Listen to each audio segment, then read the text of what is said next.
Hello, and you are listening to Bill Murphy's Red Zone podcast. I interview leaders who inspire me in the areas of exponential technologies, business innovation, entrepreneurship, thought leadership, enterprise IT security, neuroscience, philosophy, personal development, and more. Welcome to the show.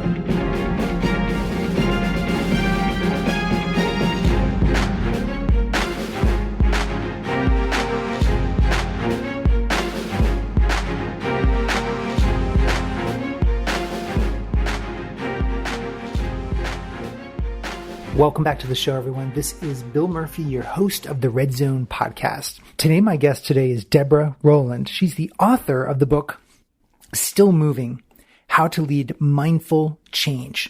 I found Deborah in a wonderful book called the Chief Strategy Officer Playbook that I think I've mentioned in a previous episode before. And it's basically a compilation of the very best thinking and insights in the field of strategy and beyond. And I'm going to put a link to it because it's a PDF online, believe it or not. Deborah is a leading thinker, speaker, writer, coach, and practitioner in the leadership of large, complex change. She's devoted her 3-decade career to the study, practice, and dissemination of effective ways to lead true transformation that takes individuals, teams, and organizations, and indeed whole societal systems to a genuinely new place.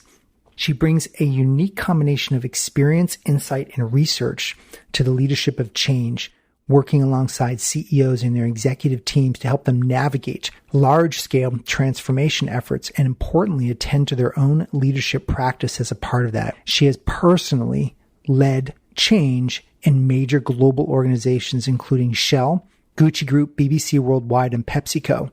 And in 2017, Thinkers50 Radar, Deborah was named as one of the generation of management thinkers changing the world of business. Her consulting firm, Still Moving, pioneered original research in the field, the latest efforts of which were accepted as a paper in the 2016 Academy of Management and the 2019 European Academy of Management. So her research is groundbreaking because she has taken mindfulness from being an individual practice, which is tons of research on the benefits of that. And mindfulness has already been marketed enough to the individual, but it hasn't been on the business side and the impact for business. And this is what Deborah has dove into. And so to understand mindfulness, you got to look at mindfulness like a muscle. It's a muscle that you grow, that you get stronger with. It's a way of reacting and being a part of the world around you because you're able to take correct action and momentum. Meditation is not equal mindfulness. You can do mindfulness without being a meditation practitioner, without being a yoga practitioner. A mindful leader observes, and in this process of observation brings change. A mindful leader has difficult conversations and can make hard decisions. A mindful leader is aware and awake and is integrated. And one of my favorites is a mindful leader is better able to work with complexity because they understand the whole better. They're less reactive to the world around them. They're able to deal with discomfort better. They're able to deal with hard conversations. They're able to navigate organizational boundaries. They're able to discern mindless, busy action into productive, powerful action. And a mindful leader understands the imperative of wisdom with decision-making and complexity. So with that, I'm very excited, as you can tell from this conversation, and you're going to benefit tremendously. So with that, I want to welcome you to my discussion with Deborah Rowland. Welcome you to the show today. Thank you. Looking forward to this. Okay, so I love the title of the book, and we're going to have to get into this more deeply, but the title of your book is called Still Moving, How to Lead Mindful Change. And I stumbled into you through reading the Chief Strategy Officer Playbook, which I was really intrigued because I've been a mindfulness meditation practitioner for many, many, many years. And I was really interested in diving into this book. And what gave you the impetus? What was the moment you thought, I just have to put all of my thoughts and experiences in writing? Yes, well, usually there are many tributaries, aren't there, that all lead to the river that leads to writing a book. And I think that it was several things. One was I was working with a very large energy company, and their CEO, maybe a bit like yourself, had got into mindfulness. He'd been a practicing meditator for, I think, 20 years. So he was the group CEO of a massively publicly listed company and going through big stressful restructuring. And he felt that for him, his mindfulness practice, he called it like being in the eye of the storm. He says, I can be very still when everything around me seems to be swirling. And having done that work with this organization, I started to see, and we in fact worked with the top 360 leaders in his company, bringing in the practices and not just the practices, but the philosophy of mindfulness. And it led to quite extraordinary system level outcomes in terms of accomplishing the fastest ever IPO in this country's, the nationality of the company ever in their history. So I started to get very interested because I've got a research brain as well. If I can see it being practically so useful, does it really make a difference in all kinds of contexts? So I've been known for doing several rounds of research into leading change over the last 2 decades. But this time I specifically wanted to research the relationship between mindfulness and organizational outcomes. And the extraordinary thing I found was that the greater the capacity the leader had to stabilize the quality of their attention, is what I call the stillness, the more rapid they could get movement in the organization around them. So I thought, I love putting words together. So we found that the quality of your inner stillness is highly correlated with your capacity to bring pace into the world outside you. So I thought, if movement starts in stillness, I'm going to call this book Still Moving. Ah, okay. So now to the title. Okay, the title. Now, so I was going to ask you, how'd you come up with the title? So this is already getting very fascinating for me. So you have found through your research, which we'll get into this in a moment, because you flipped this from just being an individual pursuit to something where you can examine it at a large scale organizations. But fundamentally, what you're saying is that inner stillness brings the capacity to bring pace into an organization. Can you unpack that a little bit for me and listeners? Sure. Let's start with defining change, perhaps. I'm often asked the question, well, how do you define change, Deborah? And I define change as the disturbance of repeating patterns. Change is the disturbance of repeating patterns, which is extraordinarily hard to do if you think about it, because repeating patterns are very stable structures. So whether it's an individual, a team, a nation, or a company, we're hardwired for stability, to import the patterns and the coping mechanisms from the past. So how do you bring what I call movement when you go to the source of the system's routines? There's a lot of what I call action in change. People get extraordinarily busy launching change programs, initiatives, whatever, but they're still using old routines to get to new places. So to unpack it, I wanted to look at, if so much change is just getting busy and launching stuff, but the culture never really changes, how do you really get to movement, moving to a genuinely different place? Now, to get to movement, you have to raise the level of consciousness of a system, increase its level of self-awareness. You can't change what you don't notice. If you can't see something, you're not going to change it, right? Right. So how do you raise a system's level of awareness of itself and its patterns and its routines? There is sort of institutional blindness. Now, the only way to sort of notice your routines is to stop and pause. And somebody came up to me at a conference recently and she said, I've got my 3 Ps. I said, what are your 3 Ps? And she says, pause permits perspective. So unless you hit the pause button, stop, notice what's going on, particularly what's going on inside you, the assumptions you're making, the beliefs you're carrying through, the projections you're making onto the organization, you can't make any changes because you're living in a world of not being fully conscious and aware. So I want to get movement in my change work that I do, not just busy action. Busy action is very wasteful and time consuming and expensive. So getting true source level movement, you have to stop to notice your routines and what's fully going on. Come off autopilot, I think, is the famous expression. So leaders in our research, and this can be a nanosecond, this does not mean going off to meditate for 2 weeks, but the leaders who have the capacity to, in the moment, what I call to observe your experience, not just be your experience. In the moment, you think, oh my goodness, here I go again. What's going on? You get on the balcony, notice what's going on. You can change something. Shall I give an example, Bill? Maybe that will help illustrate this as well. I was working with an organization once, and the CEO was trying to move towards more empowered decision making and to quicken the pace. It was a very bureaucratic organization. Decisions kept coming up the hierarchy and going back down again. So he organized this sort of big change gathering of his top leaders to ostensibly talk about how can we actually become much more empowered and able to make independent decisions.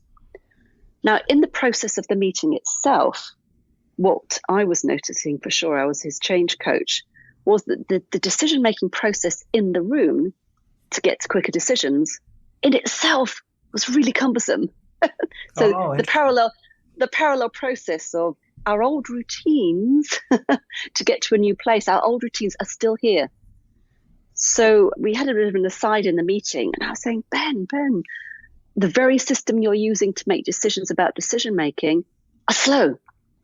And the fascinating thing was nobody could see that. So we called a timeout, and we had what's called like a fishbowl dialogue, where we had like 10 seats in the middle of the room and everybody else gathered around them to have a conversation about, before we go on to the next item of the agenda, what's going on here.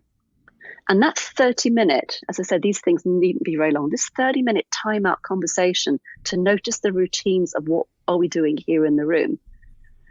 Suddenly everybody thought, oh my goodness, right. We're doing the very thing we're trying not to do here. So if we can't change what we're doing here, how can we change the organization around us?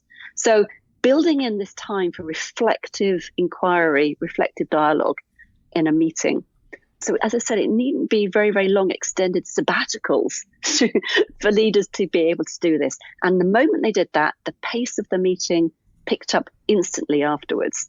So sometimes it's worth going a little slow or coming off Broadway, getting off the stage, notice what's going on, and it can lead to real self-awareness and a bit of an oh my goodness moment.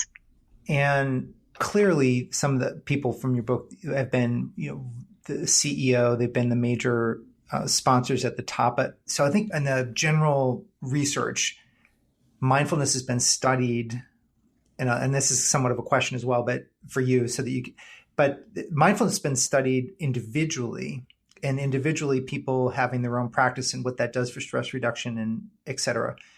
And you can measure all the empirical evidence around that, I guess, with blood and hormone levels and all this stuff. But how did you shift it? Like, how does that measure? How does it play out?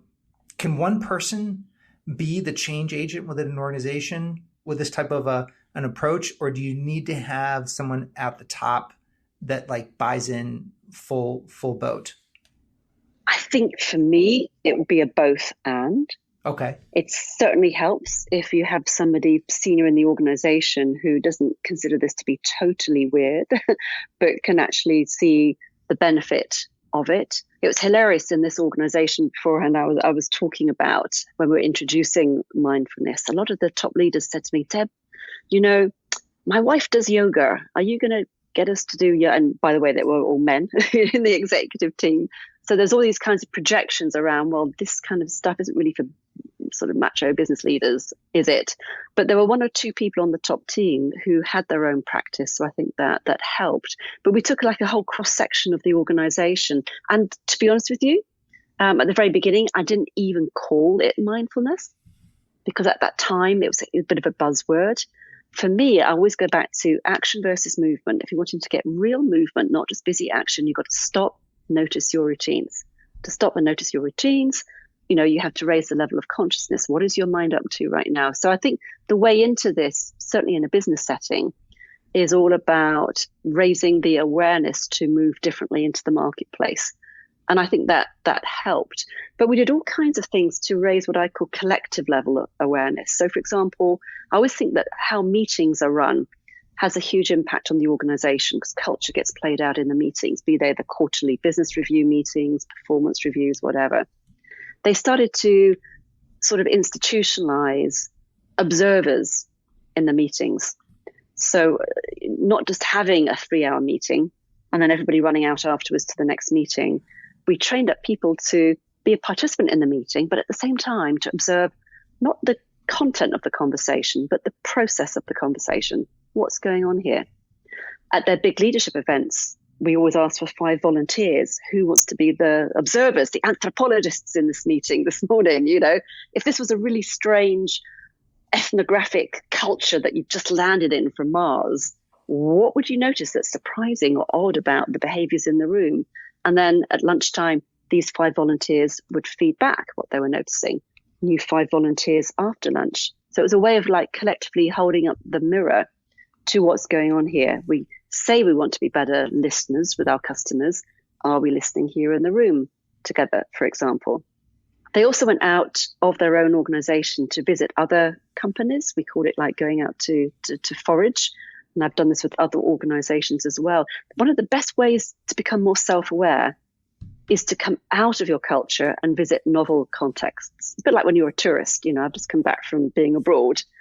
And the best way to learn about your own culture is to go to a very different culture. And you can look from, you know, there's this great film called The Overview Effect, which you might have heard of if you just Google The Overview Effect. I can't remember which Apollo mission it was about, but it was about when the astronauts went up to the moon. They thought this was all about going to discover the moon. The biggest thing that they got when they were up there was looking back down on Earth.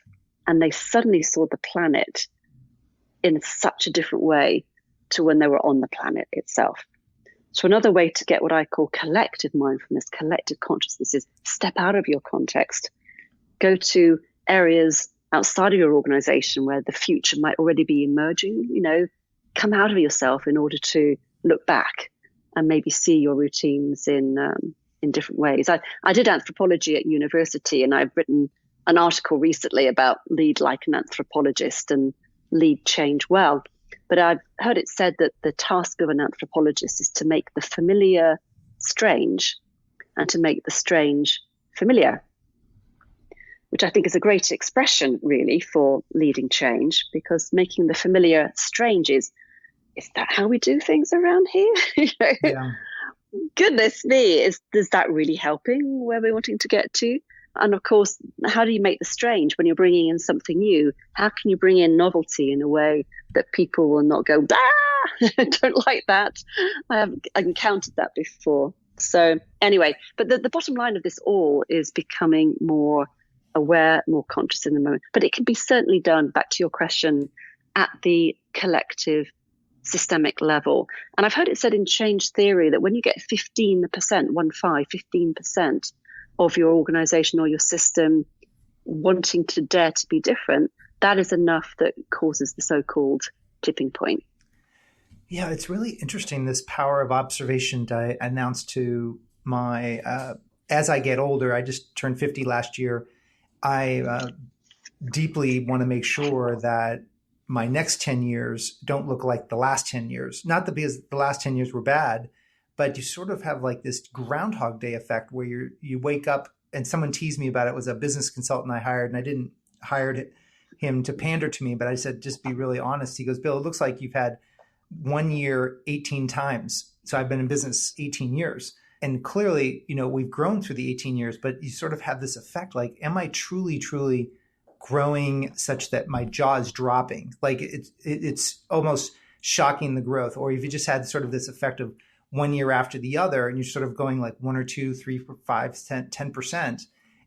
But are you really getting a change? And then this observation effect, I don't know what it is about mindfulness. Maybe you can comment to this a little bit. What is it about sitting back and observing yourself, almost have it by a part of your mind which sits and watches your thinking, which is a big part of mindfulness? What is the power of that you've noticed? That's a great question, Bill. I'd say 2 things to that. And we know neurologically that when you can notice your feelings or your thoughts or whatever, that just the power of noticing changes it, which I find fascinating. I can't remember if there's any physicists who'll be, listening into this or whatever, but this whole notion that when you direct your attention onto something, that in itself is an intervention because you will change what you're observing. That's amazing, isn't it? Just to be able to be still. And the moment you're noticing something, that something will change. Fascinating. So just the power of being able to stop and to see in itself is an intervention. So I've heard it says that being still is not the same as inaction. Stillness can move things, hence the book title. So there is this something about when you notice something, the brain neurologically then transforms what you're noticing, the power of observation. But the second thing, why it's so important systemically and for business leaders, is that what's going on inside you, what you're tuning into, your impulses, whether that's boredom, irritation, sleepiness, joy, shame, guilt, whatever it is that's coming up for you physiologically or your feelings, could be a systemic signal, i.e. it does not belong to you. It's being projected onto you. It's like you are, senior leaders are, your role or your position holds a systemic charge. So it might not be about you and your backstory or whether you had a good sleep the night before or whatever. It's systemic data. So I find that, when I've led change myself or when we're doing the research or with my clients, if you're feeling a bit odd, in a meeting, for example, in an organization as of recently, the top team, they were just yawning and bored, and it wasn't the usual mid-afternoon sort of slump.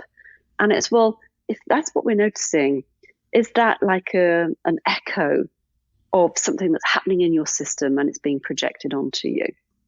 And they suddenly started talking about, oh yes, oh my goodness, we've got a real blockage in the supply chain right now. And this is leading to us, dragging our feet. And one person talked about, do you know what? Because often you get tired or sleepy when there's not enough at stake or maybe there's not enough truth out on the table. There's complacency. And it led to a hugely rich conversation about what we're experiencing here in us as a leadership team is nothing to do with us personally. It's to do with the system that we're carrying. And I find that mind-blowing. And for me, in my book, I write about how that's why mindfulness is not just about tuning into yourself. When you're tuning into yourself, you're tuning into the universe, right? And well, that's a really powerful. And I've been talking about this quite a bit in the technology space with innovation, my innovation leadership group that I run. I talk about the complexity of our connected world, and certainly with the internet launching just basically in the mid-90s, the real internet that real human beings could use with a web browser, with the launch of Windows 95, we're really dealing with a connected world right now that is growing in complexity and truly, and there's a lot of research on this, that it's becoming its own brain. It's its own global brain, and there's literally billions of connection points. And with that complexity mirrors essentially what we've created is impacting our systems within our businesses. And I've often talked to leaders about, and I didn't really link this to mindfulness, but I think probably I was, are they making decisions from inside the fray of that speed and complexity, or are they coming out? And I'd love for your thoughts on handling complexity with your approach and what your thoughts are. Yeah, well, one of the things that I've been really has inspired me is this notion of complex adaptive systems. The Santa Fe Institute, of course, is well known for the study of that. I think they have software programmers there, biologists, physicists, anthropologists, the study of complexity is all about, multiple agents, many, many, many, many, many, many parts. Adaptive, because it's having to continually, innovate, as you say. And it's a system because it's bounded by a shared purpose. So that's what we mean by a complex adaptive system. And in 1999, I read a book called Emergent, written by a guy called Stephen Johnson.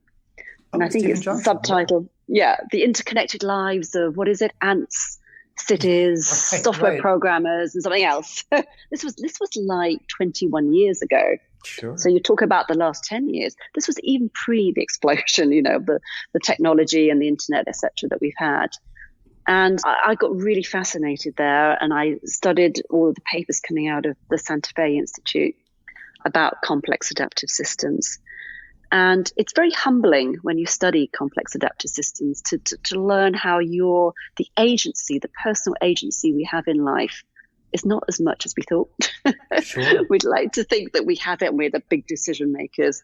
But a lot of maybe it's my age now, I'm getting older, and the great serenity prayer is, you have to accept what you can't actually change or influence. But there's so much that the ego believes we can have an impact on, but actually we're following our fate in a certain way, be that the fate of our own life that we've inherited from our ancestors. If you're working in a company, sometimes a company has its own fate. Now, of course, we can be agents and take decisions and influence the future. But wise leaders know that they are just like a bead in a necklace of time. Lots came before me, lots will come after me. So I think the more humble you can be as a leader, the more interconnectivity. And I find this premise, as we all know right now in today's age, terribly conflicting with, I think, what's becoming quite a return to the more, dare I say it, heroic leader, the unilateral, not the multilateral. And then, the polarizing now, what's happening in the world, that we can look after ourselves and forget about the rest. We'll just slap tariffs on everybody. I'm not just talking about one person here, but, there's a general trend now, I think, certainly in political leadership towards lack of interdependency. And I find that quite sad.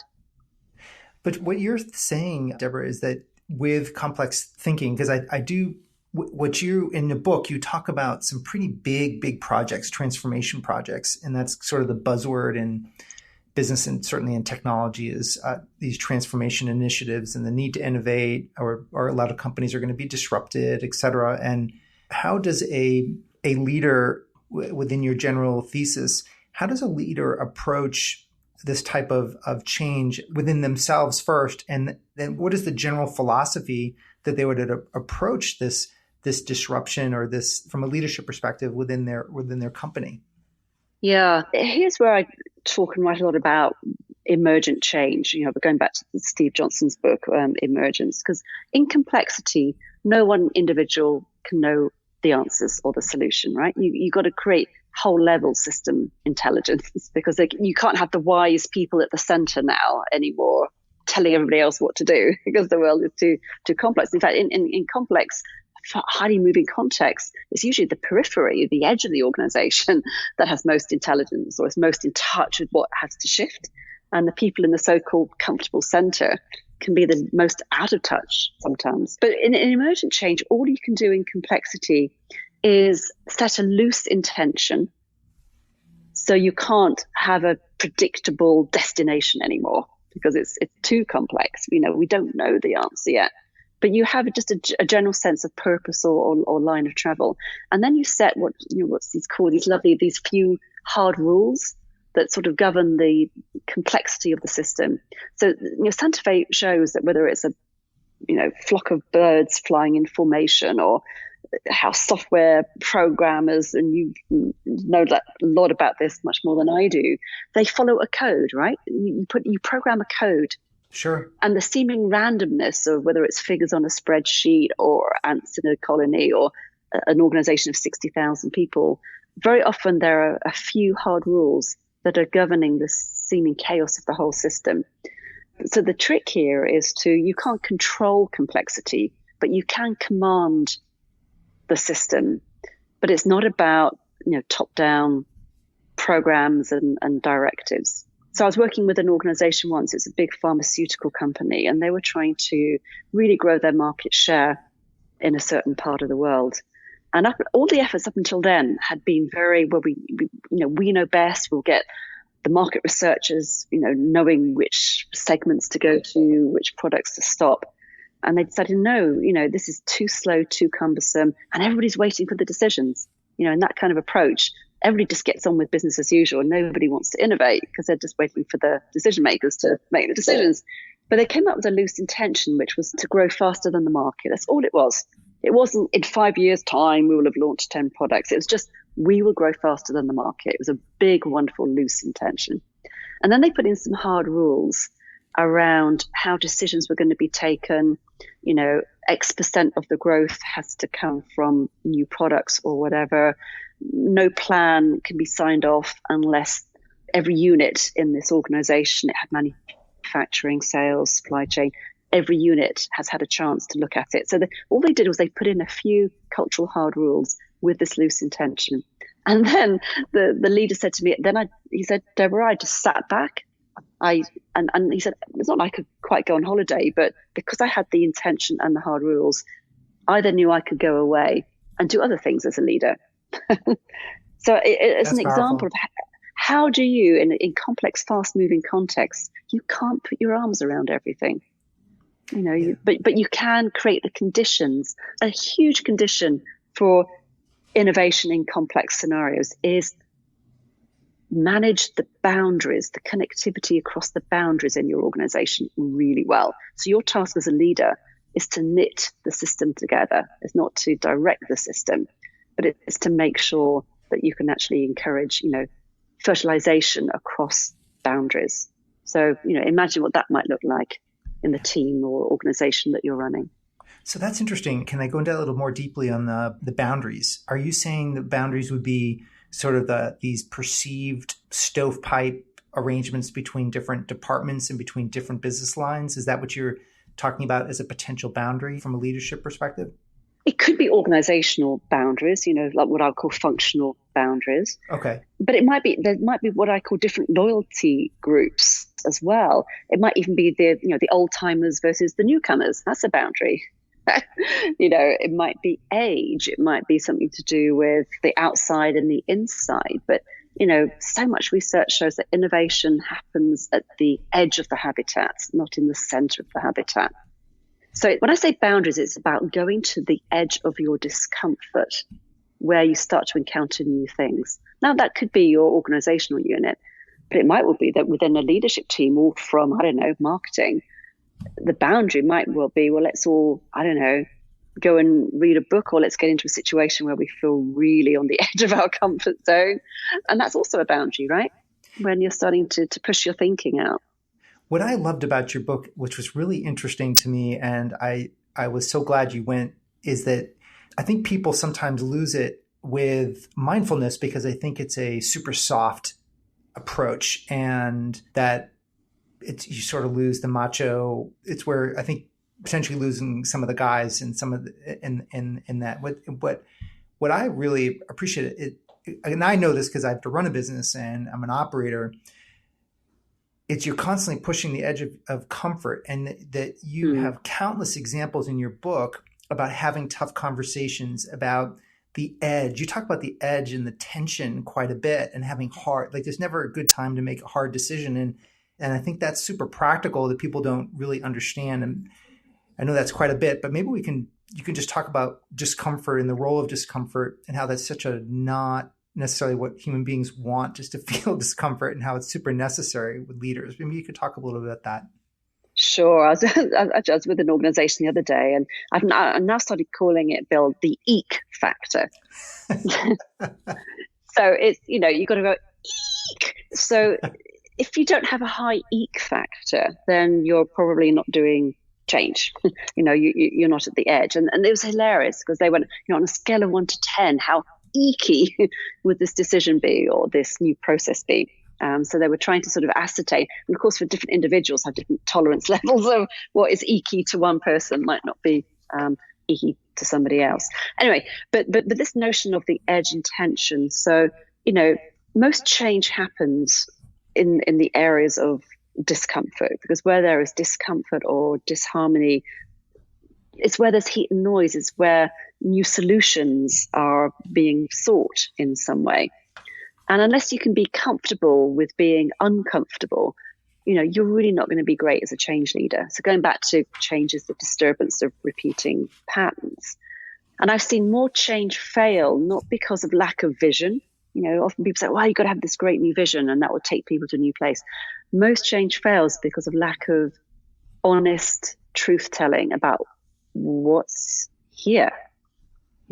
what's here right now. And I don't know about you, but I find, for me personally, this is the most difficult thing often for human beings to do, is to confront the truth. But, the lovely phrase in the Bible, the truth will set you free. So I always say that disturbance is like a target marker.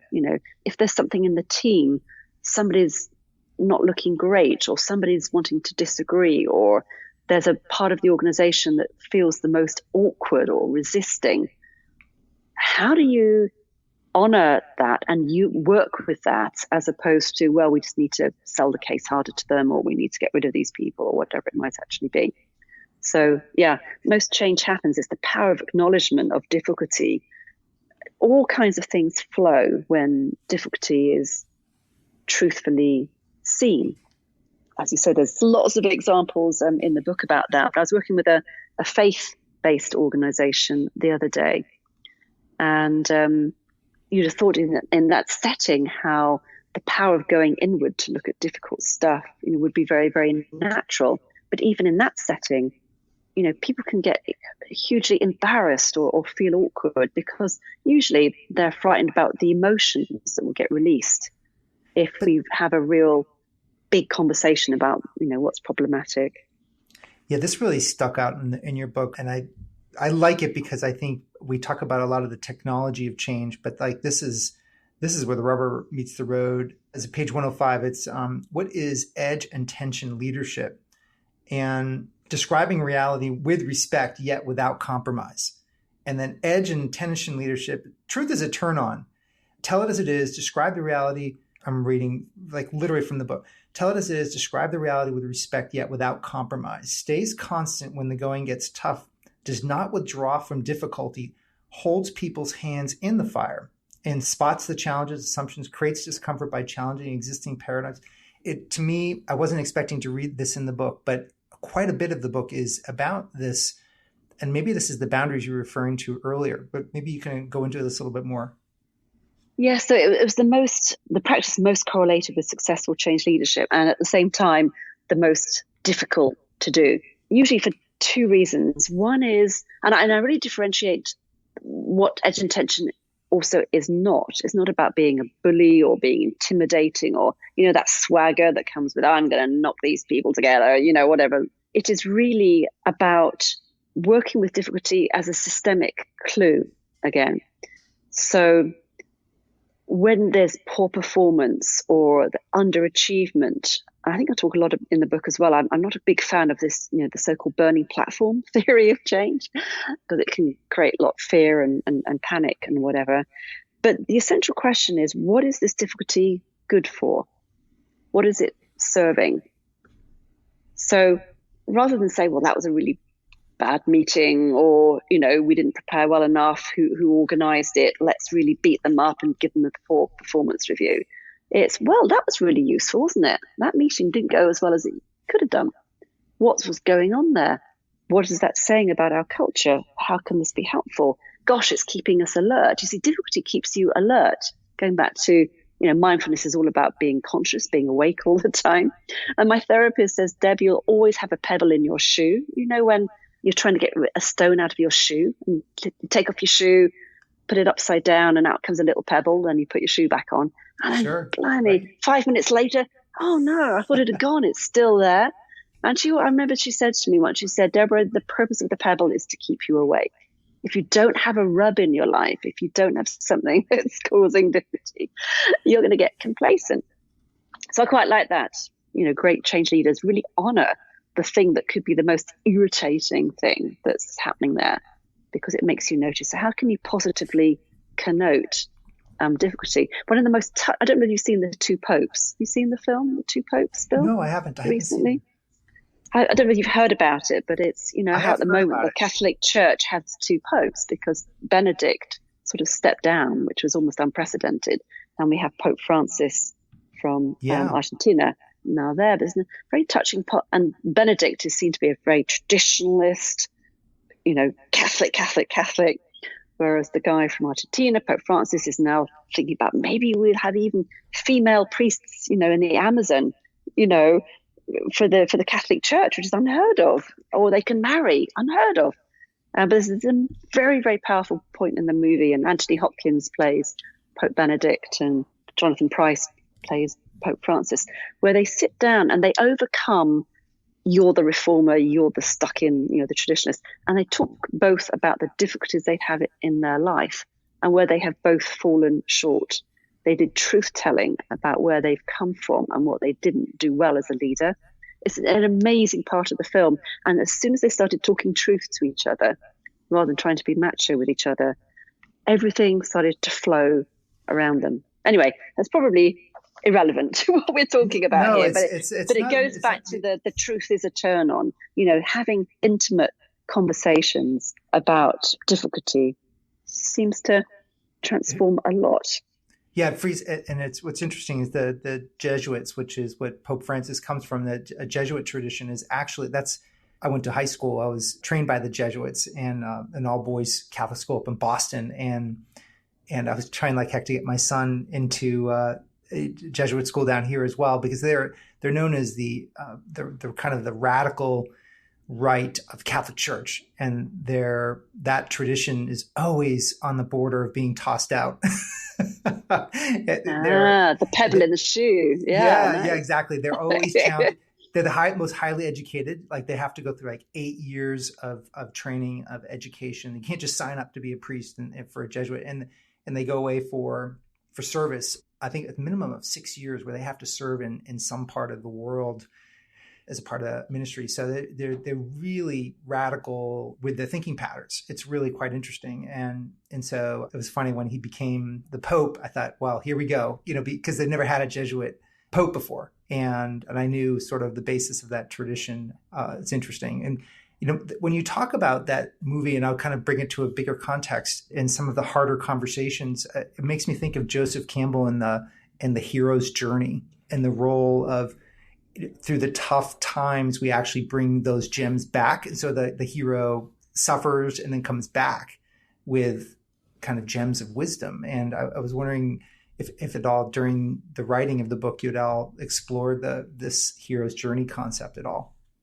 Yeah, I remember actually when I worked for PepsiCo, when I was based in the US, we did a big study. It just reminds me here of how do great general managers rise to the top in PepsiCo. And we had Frito-Lay at the time, and the restaurants Taco Bell, Pizza Hut, Kentucky Fried Chicken. And I remember they had a Frito-Lay at the time, and I was interviewing him about how he got to where he got to. And he said, everybody's got to have a dark alley experience. I said, really?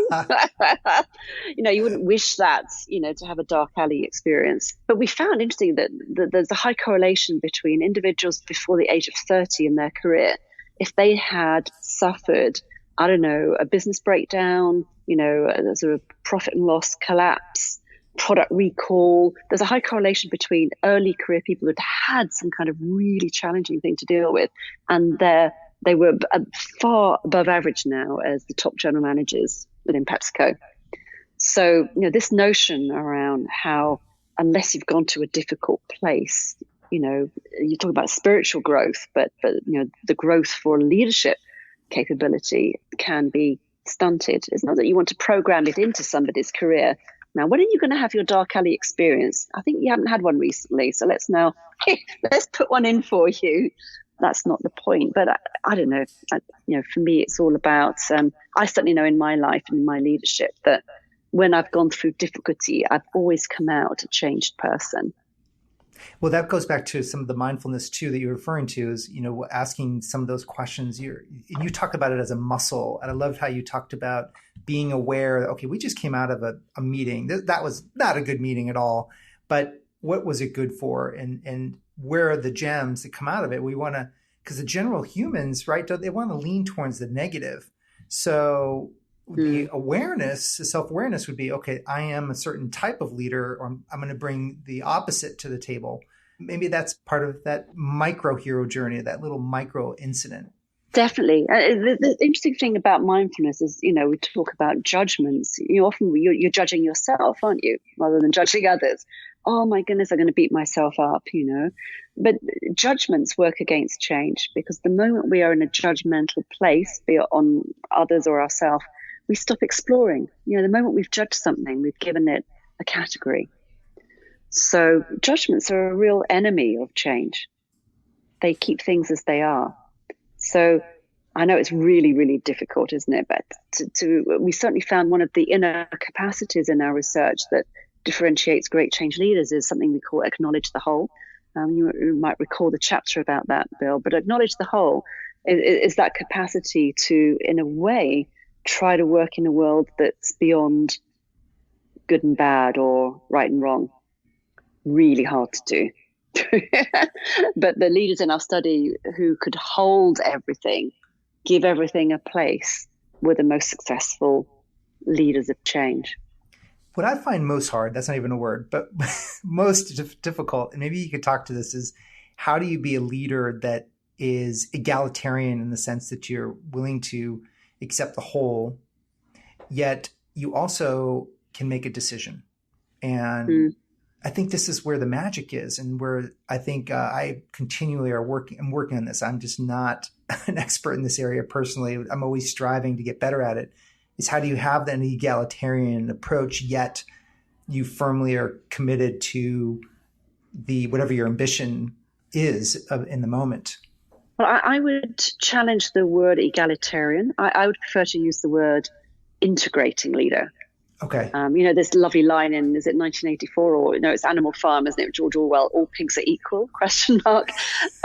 It's naive. Sorry, I'm not saying you're naive, Bill, but it's not about egalitarian, everything is equal, but it's about integrating. And that's slightly different because even in an integrated system, you can have hierarchy. You can have discernment, you can have difference.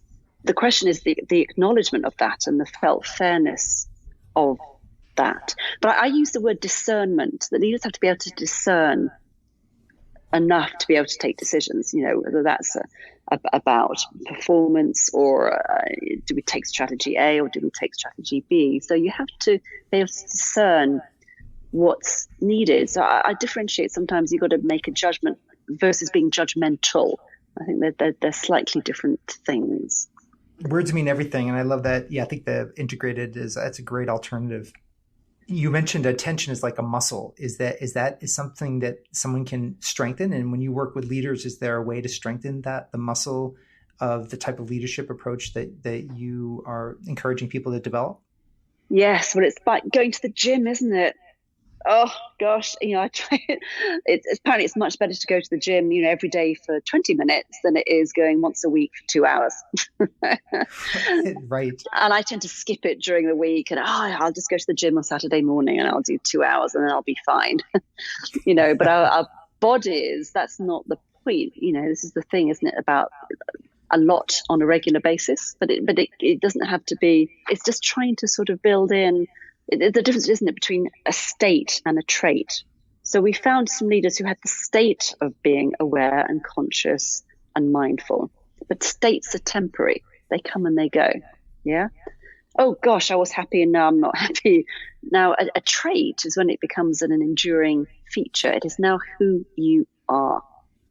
And I think over time, this having a more systemic, mindful stance in the world can start to become who you are, and you stop losing it. Oh my goodness, I just got lost it there and I shouted at somebody, whatever with practice, whatever your practice might be. And we asked the leaders in our research, do you have a mindfulness practice? How often do you do it? Is it regular? One person lifted weights. I lift weights, and he had some weights in his office. And he said, how come on some days I can lift the weights, same weight, sometimes I can do it and sometimes I can't. The only difference must be my mind. So he said by lifting weights, it gave him an insight into the quality of his mind. So, on a day when he couldn't lift the weights, he thought, right, there's something going on inside me now that's not quite right. What is it? What's troubling me? What's going on?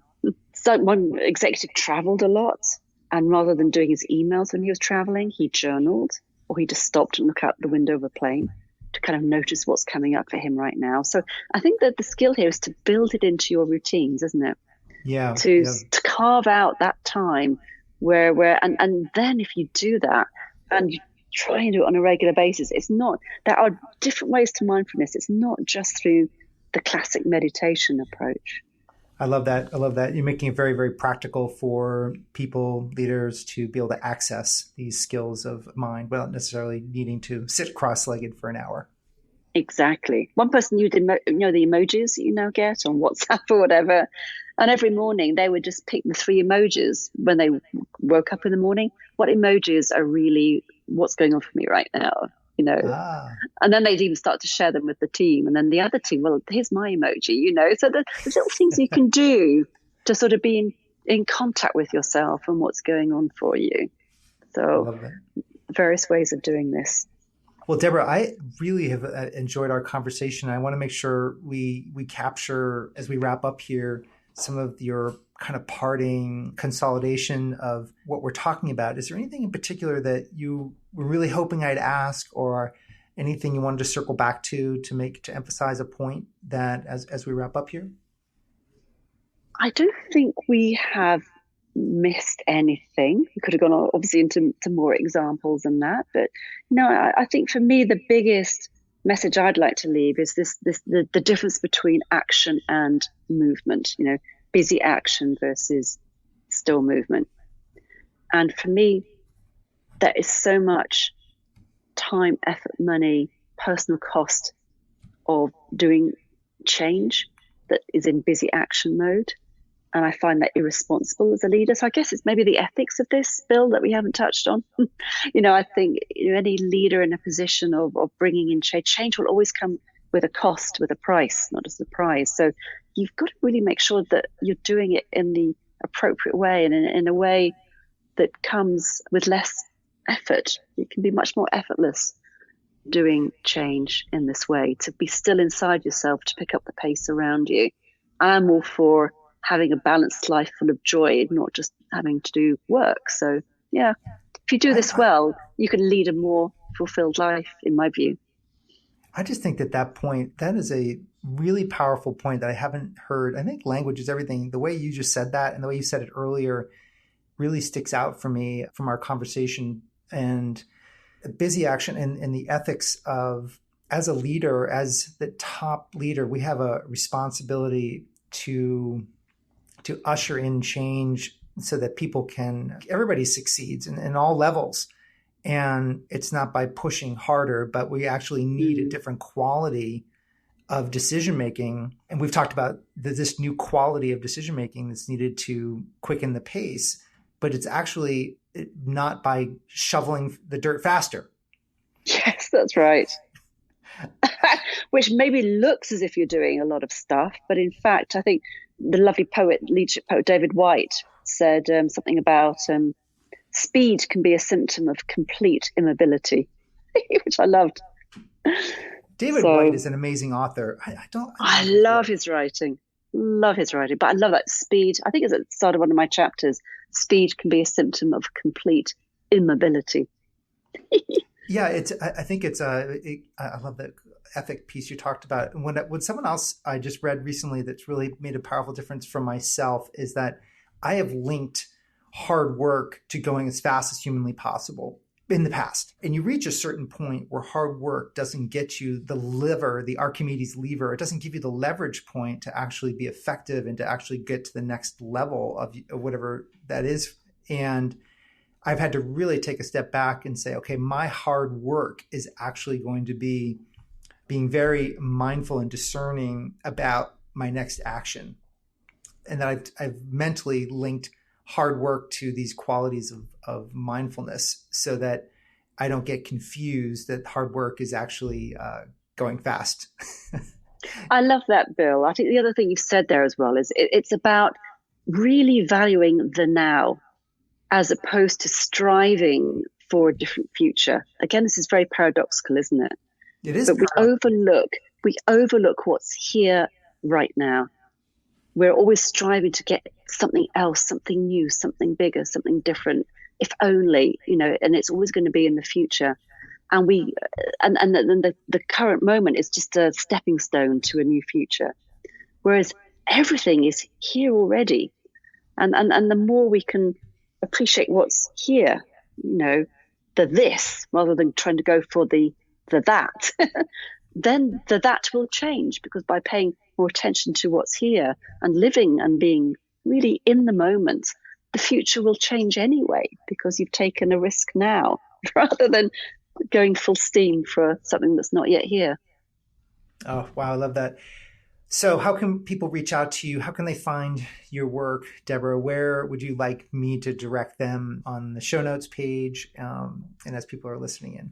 Yeah, well, I think it sounds like you've enjoyed my book, Bill. So I thought that my book is a good, still moving, How to Lead Mindful Change. That's a good entry point. And I'm getting some wonderful feedback on the book. So I think that's if you like the book, then maybe the step beyond that then is there's a website, still-moving.com. The book title Still Moving was so successful that I've renamed my company Still Moving now. My company did have a different name. So there's that, and we run various public programs around the world, mainly in Europe for change folk, for executives, line leaders as well. We do a 1 day, a 2 day, 3 day program. But I think for me, the portal is the book. And as you know from the book, Bill, it's also a book about me. So it's much more than what I would call a business book. And I think if you're turned on by the book, you will probably already start to look at your own life, how you've been formed as a leader. What's great about the book is that you can actually open to any section of the book and read it and learn. Which is really, I always find that a hallmark of a great book, where you can actually turn to any chapter and start diving in and really getting a tremendous amount from it. So I will put that on the show notes. My team will make sure that we have links to all of your resources, and really have enjoyed our conversation today, Deborah. Me too, Bill. Thank you very much for inviting me onto your podcast. So there you have it. This wraps another episode of Bill Murphy's Red Zone podcast. To get all the relevant show notes, please go to our blog at www.redzonetech.net/podcast. Additionally, make sure you go to iTunes and leave your comments in iTunes about the show. This helps our show rankings enormously, and it helps support the show. Until next time, I appreciate you very much for listening. Thank you.